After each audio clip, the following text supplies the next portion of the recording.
এই কাহিনীর সমস্ত চরিত্র এবং ঘটনা কাল্পনিক। বাস্তবে জীবিত বা মৃত কোনো ব্যক্তি বা ঘটনার সাথে এর কোনো রকম মিল থাকলে তা সম্পূর্ণ অনিচ্ছাকৃত এবং কাকতালীয়। গল্পে ব্যবহৃত অপ্রাকৃতিক এবং অলৌকিক ঘটনা শুধুমাত্র কাহিনীর পরিবেশনের উপক্রম মাত্র। কুসংস্কার বিশ্বাস করবেন না, কুসংস্কার ছড়াবেন না।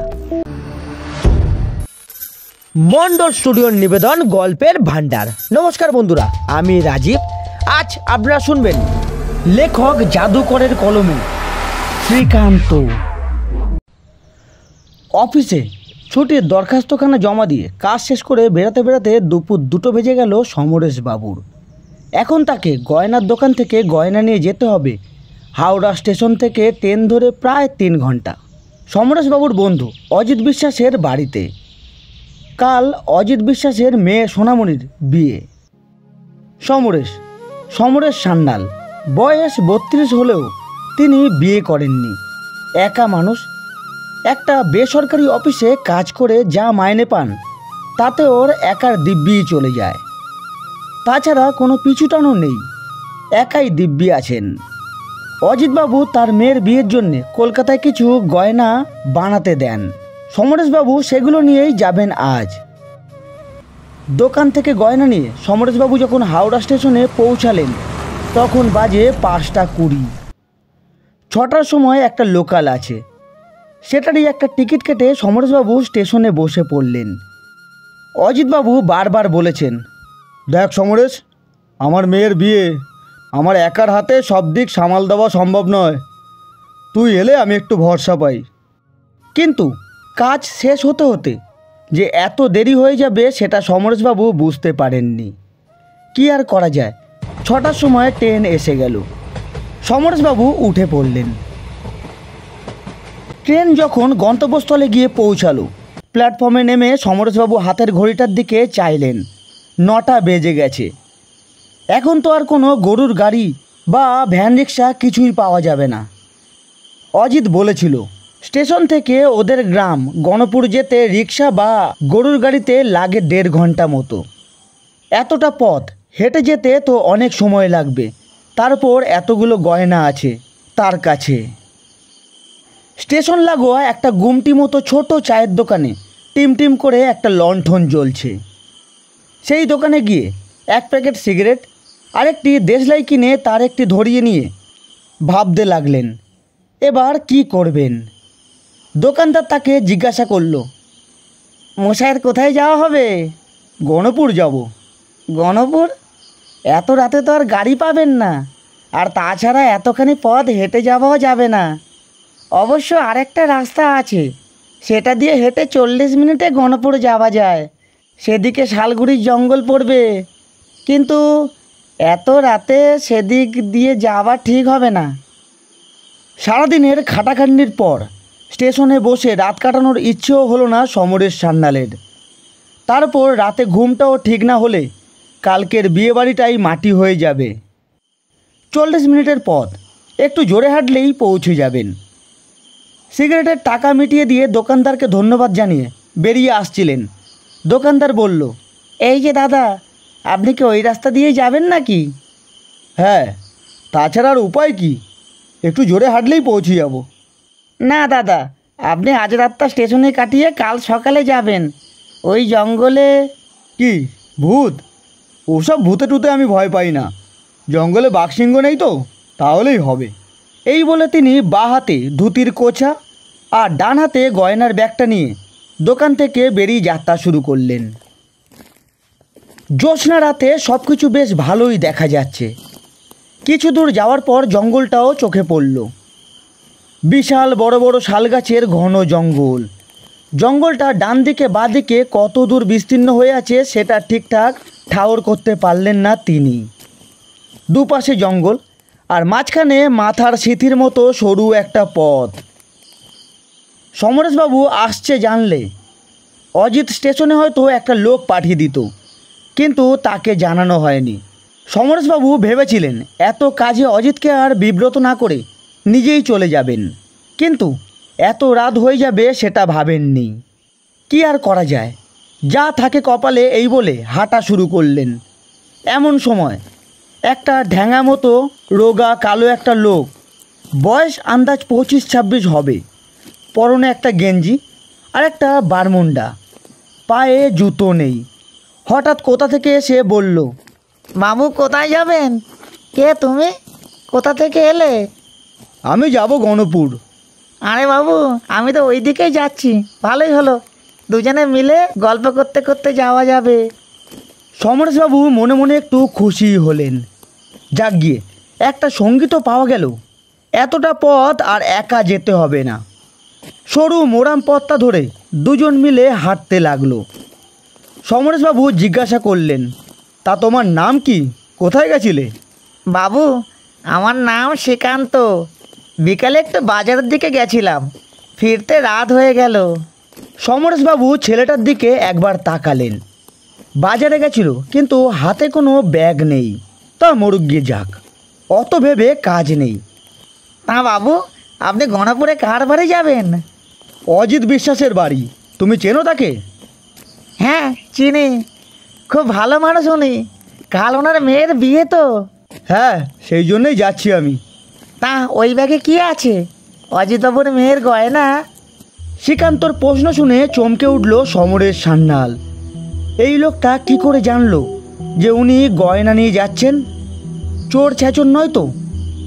ডান হাতে শক্ত করে ব্যাগটা বগল দাবা করে নিয়ে হাঁটতে হাঁটতে তিনি বললেন, না না, এই 2-4টে জামা কাপড় আছে, আর কি। তিনি মনে মনে ভাবলেন, শেষে একটা চোর এসে জুটল। তারপর আর কথা হলো না। মোটামুটি এইভাবে আরও 10 মিনিট হাঁটার পর সমরেশবাবুর মনে হলো সামনে 2-4 জন লোক দাঁড়িয়ে নিজেদের মধ্যে কথা বলছে। মনে একটু বল পেলেন তিনি। একটু জোরে পা চালিয়ে তিনি লোকগুলোর কাছে পৌঁছালেন। অদ্ভুত ব্যাপার, সেই শ্রীকান্ত বলে লোকটা কই? সমরেশবাবু মনে মনে ভাবলেন, সে বেটা নিশ্চয়ই চোর। এই লোকগুলোকে দেখে পালিয়েছে। ভালোই হয়েছে, খুব বাঁচান বেঁচে গেছেন উনি। সমরেশবাবু সামনের লোকগুলোকে জিজ্ঞাসা করলেন, আচ্ছা দাদা, গণপুর আর কত দূর? লোকগুলোর মধ্যে একজন বলে উঠল, বলছি। এই বলেছে সমরেশবাবুর কাঁধে একটা হাত রাখলো।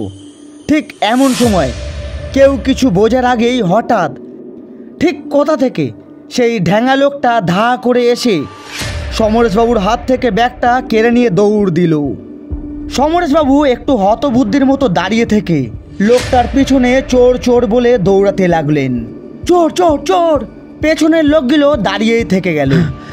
হাঁপাতে হাঁপাতে কিছু দূর ছোটার পরে সমরেশবাবু আর তাকে দেখতে পেলেন না।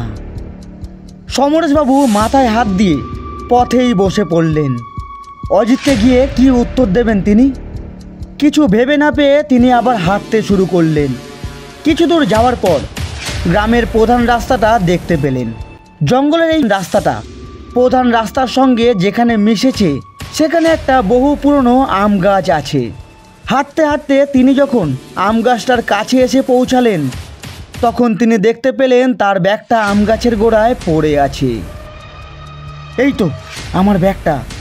তিনি তাড়াতাড়ি গিয়ে ব্যাগটা কুড়িয়ে নিয়ে চেনটা খুললেন। না, গয়নাগুলো ঠিকই আছে। হাঁপ ছেড়ে বাজলেন সমরেশবাবু। কি হলো ব্যাপারটা? চোরটা ব্যাগটা ফেলে পালিয়ে গেল কেন?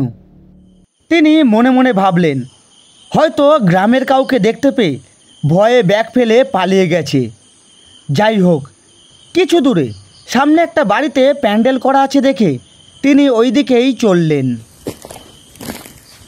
সদর দরজার চৌকাঠ পেরিয়ে তিনি যখন উঠোনে পৌঁছালেন, তখন অজিতবাবু উঠোনেই বসে গ্রামের কয়েকজনের সাথে কথা বলছিলেন।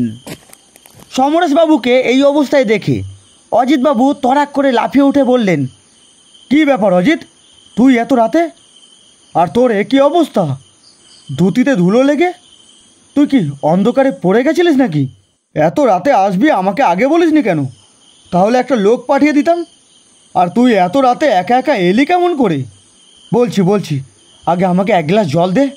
বলেই সমরেশবাবু উঠোনের একটা সিমেন্টের বেদির ওপর ধপাস করে বসে পড়লেন। জল খেয়ে খানিকটা ধাতস্থ হওয়ার পর পুরো ঘটনাটা অজিতকে বললেন। বুঝলি অজিত, আজ ভগবান বাঁচিয়ে দিয়েছেন, না হলে যে কত বড় সর্বনাশ হতো অজিত আর গ্রামের বাকি লোকজন সকল ঘটনা শুনল।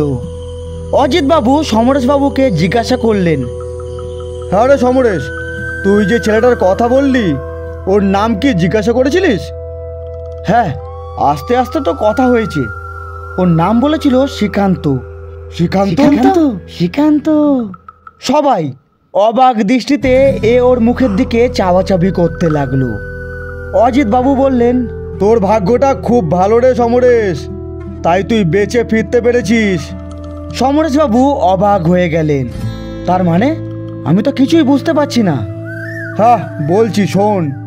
তুই যাকে চোর ভেবেছিলিস, মানে সেই শ্রীকান্ত আসলে চোর নয়, ওই তোকে আজ বাঁচিয়ে ফিরিয়ে দিয়েছে। সমরেশবাবু হতভম্ব হয়ে শুনতে লাগলেন। অজিতবাবু বললেন, জঙ্গলের মাঝে তুই যে লোকগুলোকে দেখেছিলিস, ওরা আসলে শিবু ডাকাতের লোক।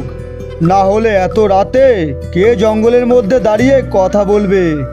ওরা যদি একবার জানতে পারতো তোর ব্যাগে সোনার গয়না আছে, তাহলে তোর সর্বস্ব লুট করে তোকে মেরে ফেলতো। শ্রীকান্ত সুযোগ বুঝে ঠিক সময় তোর ব্যাগটা নিয়ে পালিয়ে আসে।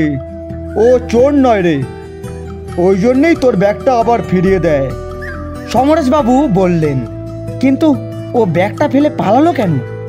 আমার হাতেও তো দিতে পারত। অজিতবাবু বললেন, শ্রীকান্ত আজ 2 বছর হলো মারা গেছে। ওকে ওই ডাকাত দলই মেরে জঙ্গলের মধ্যে একটা ডোবায় ফেলে দিয়েছিল। সকালে গ্রামের কিছু ছেলে গিয়ে তার লাশ তুলে আনে, কিন্তু শ্রীকান্তর আত্মা ওই জঙ্গলে এখনো ঘুরে বেড়ায়। যারা ডাকাতের খপ্পরে পড়ে তাদেরও রক্ষা করে। সমরেশবাবু হা করে অজিতবাবুর দিকে তাকিয়ে থাকেন। মনে মনে শ্রীকান্তকে একটা ধন্যবাদ জানান তিনি।